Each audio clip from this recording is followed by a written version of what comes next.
Asesores, comité, división de trabajo. Asesores. Antes de hablar de los asesores, se tiene que hacer la distinción entre asesor y consultor. Parece la misma persona, pero el desarrollo de sus funciones no es el mismo, ya que el asesor viene a ser un especialista sobre un tema, una materia, un problema, una situación en específico. Este va a dar consejos sobre esta situación en la cual es especialista a la gerencia de la empresa. En tanto que el consultor es quien analiza el problema en sus orígenes para poder detectar qué originó ese problema y cuáles serían los posibles efectos que tendría sobre la empresa. Analiza lo que es causa-efecto para luego dar soluciones a las mismas. El asesor es el profesional que trabaja en ayudar a la empresa en su gestión, desarrollo y ejecución de las actividades que son necesarias y que normalmente se desarrollan consonas con los objetivos que se ha planteado la organización. Funciones clave. Conocer acertadamente los productos y servicios de la organización. Asesorar de manera real y objetiva a la empresa en todas sus necesidades. Orientar, ayudar y manejar el grupo de asesores del punto de venta y de la parte de mercadeo, entre otras áreas importantes para la organización. Administrar coherentemente las actividades dentro de la organización para las cuales él se especializa. Comité. Es una forma de organización colectiva. Busca representar a los trabajadores frente a la empresa. Vela por los beneficios e intereses de esto. Tiene la capacidad de actuar en la solución de pequeños conflictos. Representa a los trabajadores en las negociaciones colectivas ejerciendo el derecho de información y consulta. Puede participar en la toma de decisiones en ciertos aspectos que se susciten en la organización y que tengan que ver con la gestión, el manejo, la buena salud de los trabajadores y su posición dentro de la organización. El comité puede ser la organización de una persona natural o jurídica, o ambas al mismo tiempo, que están dedicadas a los aportes destinados a hacer y a brindar beneficios a los trabajadores.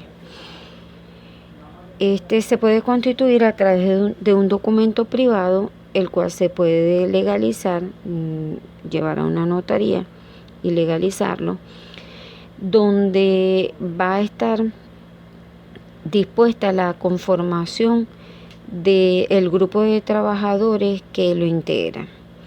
Puede tener miembros tanto personas naturales como personas jurídicas y se le da el carácter de asociación. El comité busca establecer arreglos, leyes, reglas para normatizar lo que es la actuación de los trabajadores dentro de la organización. Y su finalidad es la representación colectiva de los intereses de los trabajadores.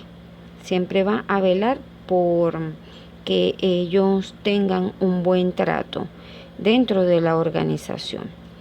El número de trabajadores que conformen el comité es ilimitado. Lo establece el mismo grupo.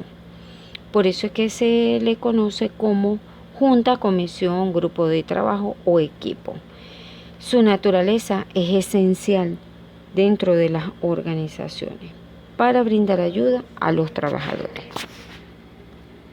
Funciones del comité. La función principal es la de representar a todos los trabajadores, así como defender sus derechos e intereses frente a la empresa.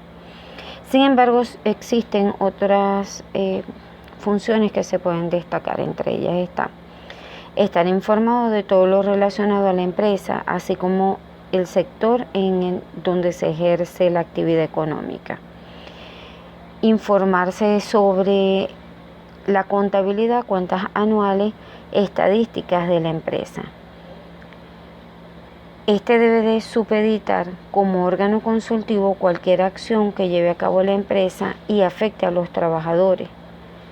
Debe de emitir informes sobre el estado de los trabajadores y todo lo relacionado con ellos.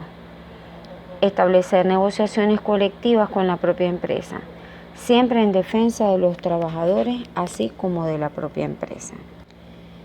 También entre sus funciones se encuentra el vigilar el cumplimiento de los acuerdos alcanzados, tanto por parte de la empresa como de los propios trabajadores.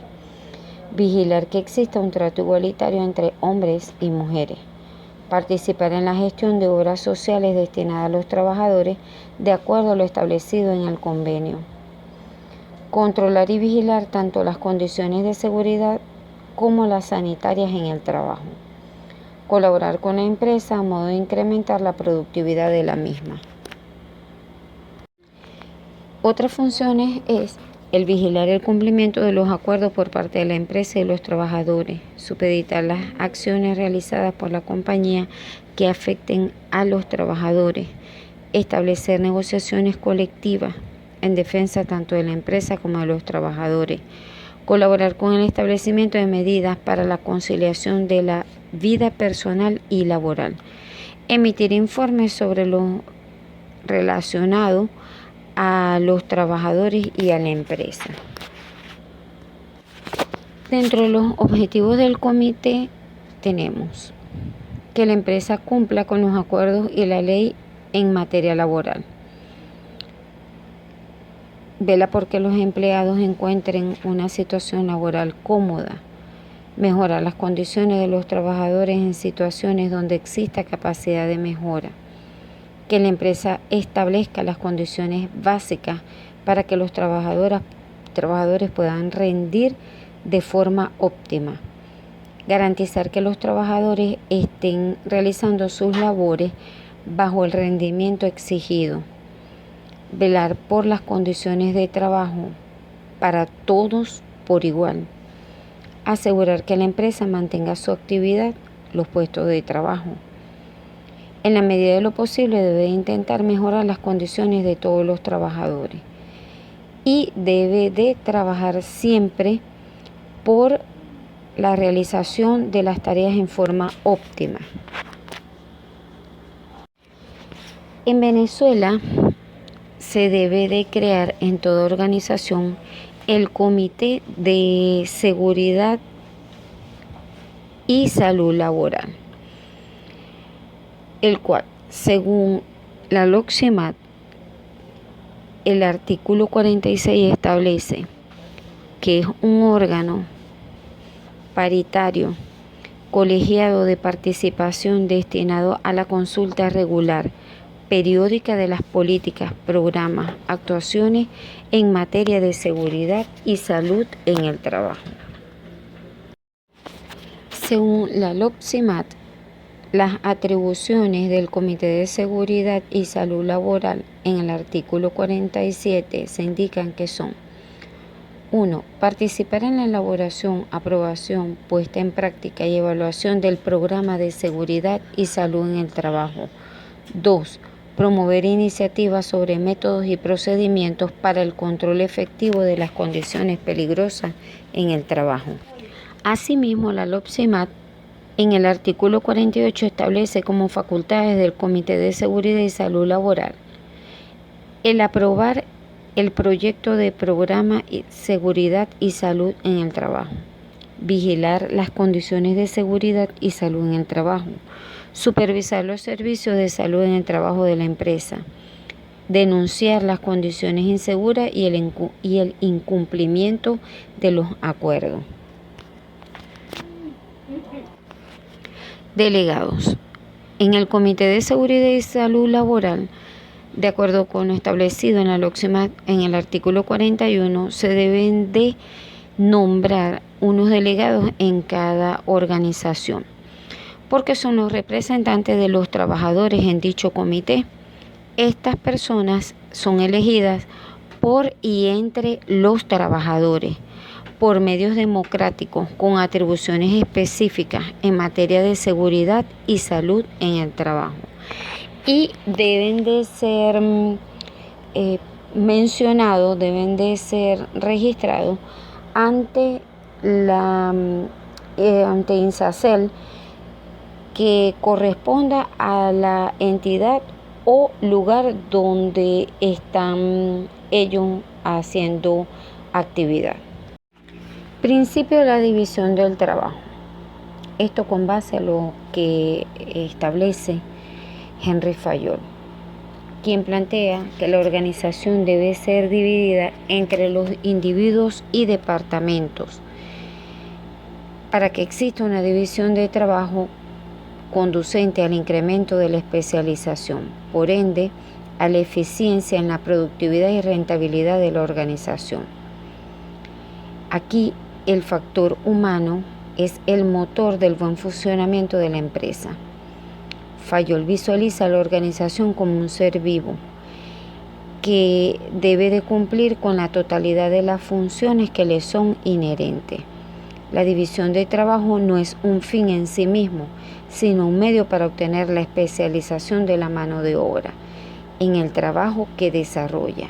El máximo de la mano de obra es la finalidad. La calidad de una tarea se ve disminuida o incrementada por las acciones a cumplir, y para ello las personas deben de estar capacitadas en el desarrollo de las mismas. Él fija 14 principios de gestión, los cuales son división del trabajo. Aquí todos los empleados de la empresa tienen distintas habilidades y en función de su nivel de experiencia en el puesto pueden considerarse desde especialista hasta generalista.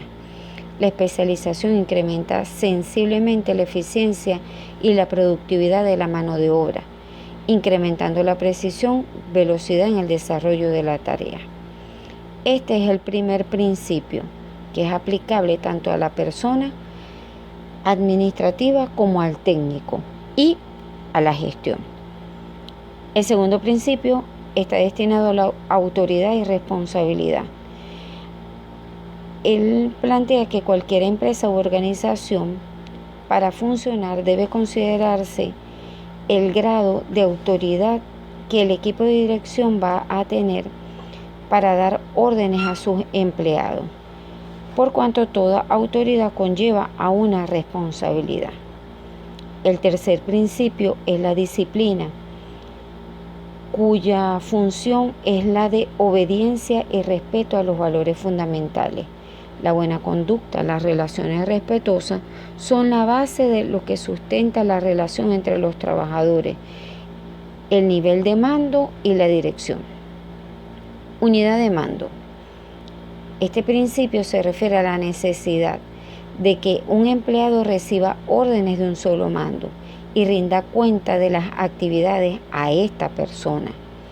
Si un empleado recibe órdenes de distintos mandos, puede llevar a la confusión y conflicto. Este principio podría establecer responsabilidad sobre los errores más fácilmente. El quinto principio tiene que ver con la unidad de dirección, el cual hace referencia a la unidad y el enfoque, por cuanto todas las actividades de los empleados deben de estar dirigidas a un mismo objetivo, deben de estar recogidas y detalladas en un solo plan de acción.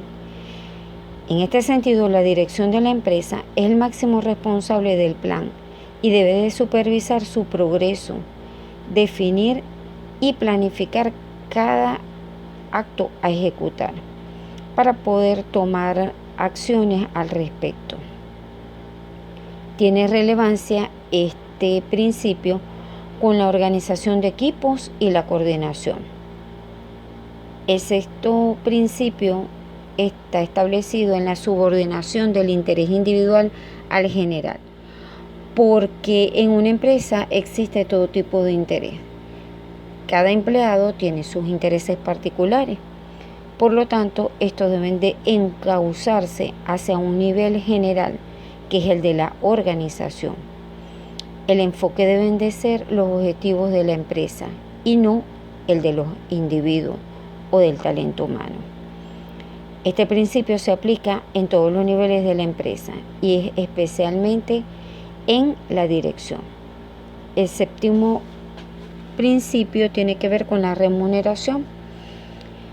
Aquí la motivación y la productividad están estrechamente relacionadas.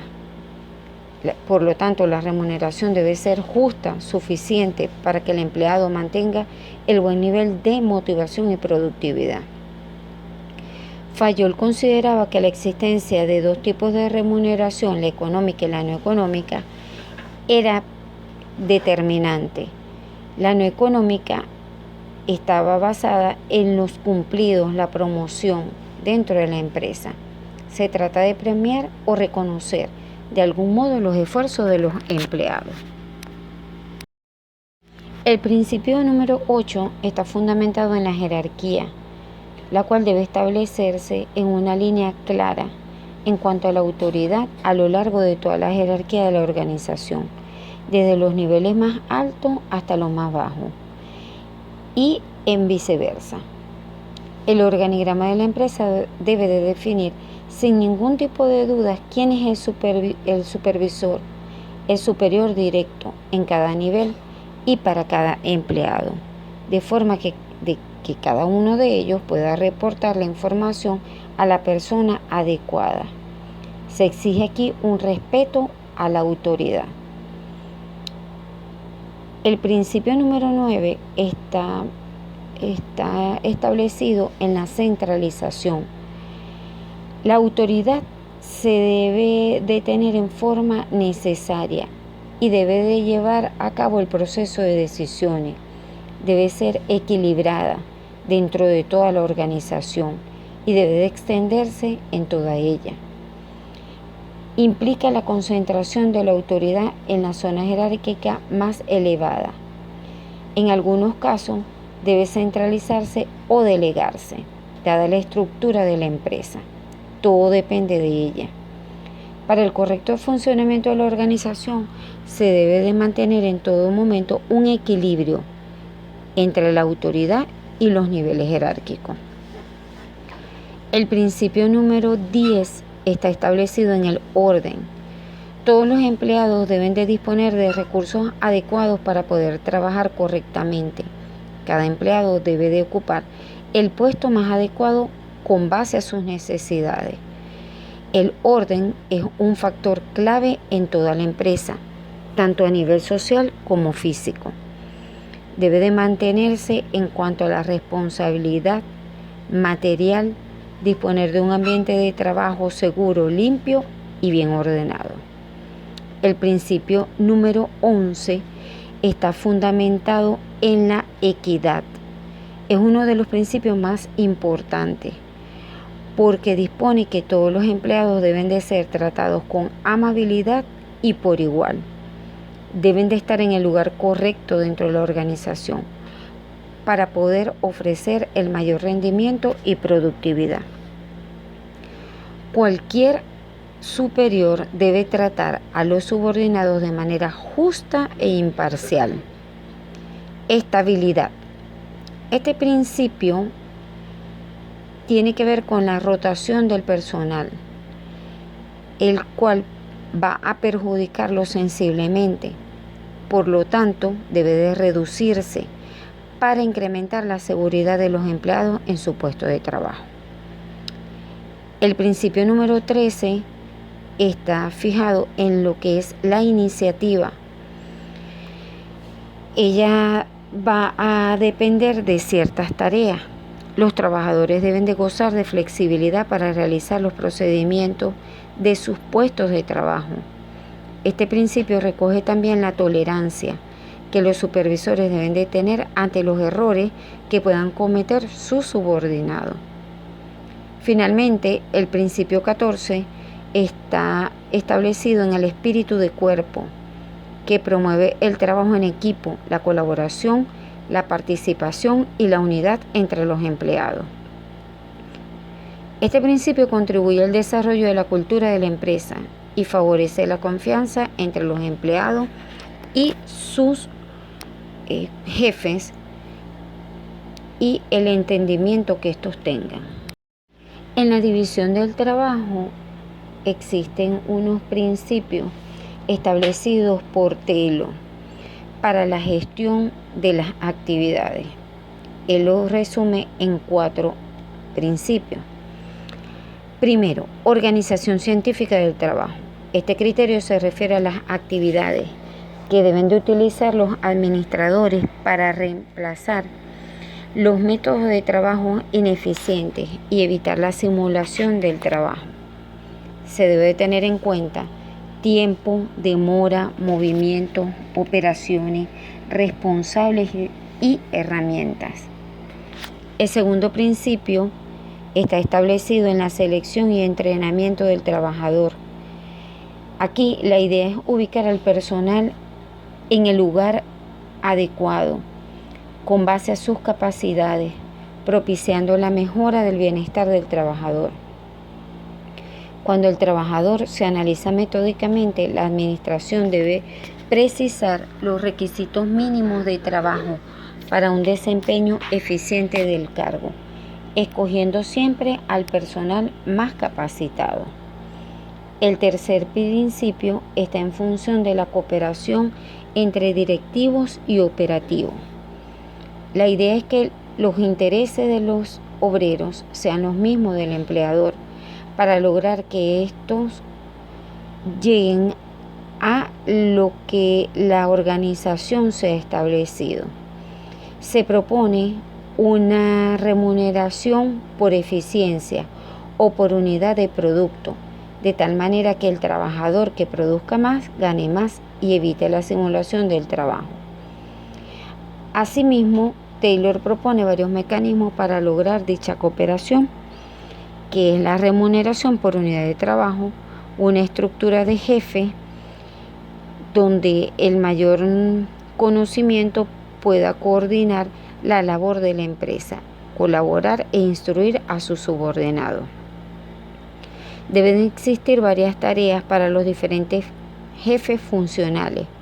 Debe haber un jefe de programación, de tiempo, costo, de mantenimiento, de asignación de material, de instrucciones de producción, de control de calidad, de desarrollo de trabajo y de relaciones personales. Asimismo, deben de concentrarse en la división del trabajo entre directivos y operarios. El cuarto principio tiene que ver con la responsabilidad y especialización de los directivos en la planeación del trabajo. Debe de responsabilizarse por la planeación, por el trabajo mental, por los operarios, por el trabajo manual, generando una división más acentuada para obtener la mayor eficiencia, efectividad. Estos principios requieren una compleja revolución mental por parte de los administradores y trabajadores. No se debe de ser egoísta, porque el elevar la producción debe de ser el fin para que las utilidades se incrementen y pueda ser competitiva la organización. Asimismo, debe de darse una división de las operaciones dentro de la organización para que éstas puedan funcionar cabalmente. Tipo de departamentalización. Son diferentes las formas de distribuir el trabajo por departamento que utiliza una organización. Este es implementado por empresas que son muy grandes debido a su gran tamaño, lo dividen en departamentos para lograr incrementar la eficiencia y eficacia operativa. Existen diversos tipos, entre ellos están por funciones. En este tipo de departamentalización, el trabajo se divide de acuerdo con las capacidades y habilidades que posee cada persona. Por eso algunos empleados realizan actividades relacionadas con la producción, otros con finanzas, otros con administración y otros con marketing. Básicamente la empresa se divide en departamentos tomando como criterio principal el tipo de tarea que se va a realizar en cada área. Generalmente es utilizado en las pequeñas y medianas empresas porque el costo de implementarlo es bajo. Departamentalización por línea de productos o servicios. Se implementa cuando los productos son un elemento muy importante en la empresa. Cada departamento se encarga de un producto en todas sus fases de producción y comercialización. En esta división de tareas puede hacerse por producto o por línea de producto. Es usada en empresas de gran tamaño que tienen muchas gamas y líneas de producto. En este caso se justifica por cuanto permite mejorar la calidad y servicio que se ofrece a los clientes. Departamentalización por cliente. Es similar a la departamentalización por producto, pero en atención al cliente y en lograr la satisfacción más eficiente de sus necesidades. El trabajo se organiza con base a las necesidades de este. Para ello se debe de conocer muy bien a cada segmento de clientes que tiene la organización. Y luego se hace dicha departamentalización, que es la que se va a encargar de cada uno de ellos con base a su segmentación y a sus necesidades. Departamentalización por área geográfica. Se utiliza cuando la empresa tiene presencia en distintos lugares. Por ello, debe organizar el trabajo por regiones geográficas. Para esto debe de conocer las necesidades y los requisitos de cada región. Pero igualmente se debe tener la autoridad para tomar sus propias decisiones dentro de cada área asignada. Departamentalización por proceso. Se utiliza especialmente en las empresas que buscan optimizar el trabajo dentro de la organización y alcanzar la mejora continua dentro de sus procesos. Para ello deben de planificar y gestionar todas las tareas para lograr maximizar el uso de los recursos y obtener un nivel adecuado de rentabilidad. Aquí la empresa se enfoca más en el proceso de producción. Departamentalización en forma matricial. Se realiza una combinación de la departamentalización funcional, de producto o de proyecto. Esto genera una organización mixta donde se combina la forma vertical de la organización funcional y la horizontal de la organización de producto o de proyecto. Es matricial porque las dos formas de organización se encuentran superpuestas. Delegación de autoridad y responsabilidad. Antes de abordar lo que es la delegación de autoridad y responsabilidad, se debe de distinguir entre poder y autoridad. ¿Qué es el poder? Es la capacidad de influir en otra persona de manera tal que ésta ejecute ciertas órdenes. El poder puede coincidir o no con las funciones de la estructura. Ahora bien, ¿qué es autoridad? Es cuando el poder es ejercido desde la función estructural. Aquí es donde nace el poder desde el cargo formal. Cuando una persona le encarga a otra una tarea y le otorga cierto poder de autoridad, se llama delegación de autoridad, pero la responsabilidad sigue estando en la persona que lo delega. El poder pasa a ser la capacidad de influir para cambiar el comportamiento de una persona.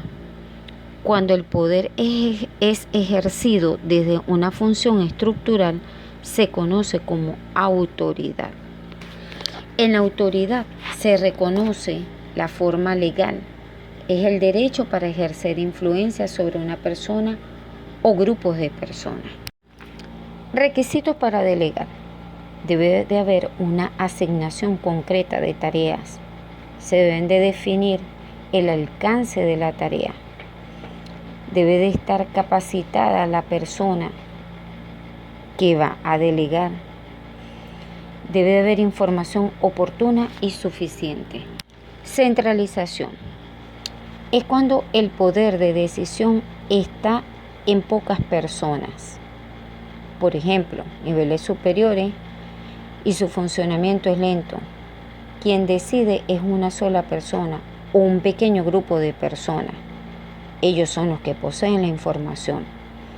Es cuando prácticamente no existe la delegación de la autoridad para tomar decisiones. Una empresa en la que la autoridad se concentra en unas pocas personas es una organización centralizada. Sin embargo, la cantidad de autoridad delegada puede oscilar y se puede decir que la organización es centralizada cuando se delega un mínimo de decisiones y se conserva en la gerencia u organización superior las decisiones más importantes. Ventajas de la centralización. La organización funciona con pocos jefes. Hay uniformidad en la toma de decisiones, en la aplicación de políticas y métodos. Las decisiones son tomadas por la gente más entrenada y preparada. La dirección es ejercida por aquellos que tienen una visión global de la organización. Desventajas de la centralización. Los decisores no tienen contacto estrecho con las personas y situaciones involucradas. Se incrementa el grado de distorsión de la información, dado que la cantidad de personas involucradas en su generación y transmisión son pocas. No permite el desarrollo de los niveles más bajos de la organización. Puede ocasionar demoras en la llegada de la orientación a los niveles inferiores, porque todo está concentrado en la cúpula. Desventaja. Es generadora de sobrecarga en el trabajo de los directivos superiores. No se toman las mejores decisiones porque generalmente se carece del conocimiento directo del que realiza el trabajo. Disminuye la motivación debido a la poca participación en las decisiones. Los ejecutores realizan una labor reactiva. Responden ante el hecho y no proactivamente, limitando así su éxito. Descentralización. Permite que los diferentes niveles jerárquicos tomen decisiones sobre temas que le han delegado. Son más rápidos, pero necesitan de un flujo adecuado de información, capacitación, una correcta asignación de tareas y adecuado sistema de control. Es la situación opuesta en la que el poder de decisión está distribuido, es descentralizada. La autoridad es descentralizada cuando los ocupantes de determinados cargos transfieren o delegan parte de sus atribuciones y la autoridad a los ocupantes de otros cargos. Tanto la cantidad como la calidad es amplia. Para llevar a cabo la descentralización es preciso decidir qué tipo de autoridad hay que delegar a cada subordinado. Se debe de estudiar profundamente antes de realizar esta distribución de atribuciones y autoridad entre cargos y departamentos, y no de una persona a otra, para que pueda existir la eficiencia y eficacia en el proceso de descentralización y de toma de decisiones descentralizadas. Ventajas de la descentralización. Permite que las decisiones sean tomadas por niveles más bajos en la jerarquía. Ello proporciona el incremento de la eficiencia. Los jefes están más cerca del punto donde deben tomarse las decisiones. Se disminuyen los atrasos causados por consulta. Permite incrementar la eficiencia aprovechando el tiempo y aptitud de cada persona que está dentro del proceso de decisiones. Asimismo, entre sus ventajas están que permite mejorar la calidad de las decisiones, disminuyendo el exceso de trabajo decisorio en los jefes. La cantidad de papel debido al trámite de documentación en oficinas centrales puede reducirse. Los gastos de coordinación pueden ser reducidos debido a la mayor autonomía para la toma de decisiones.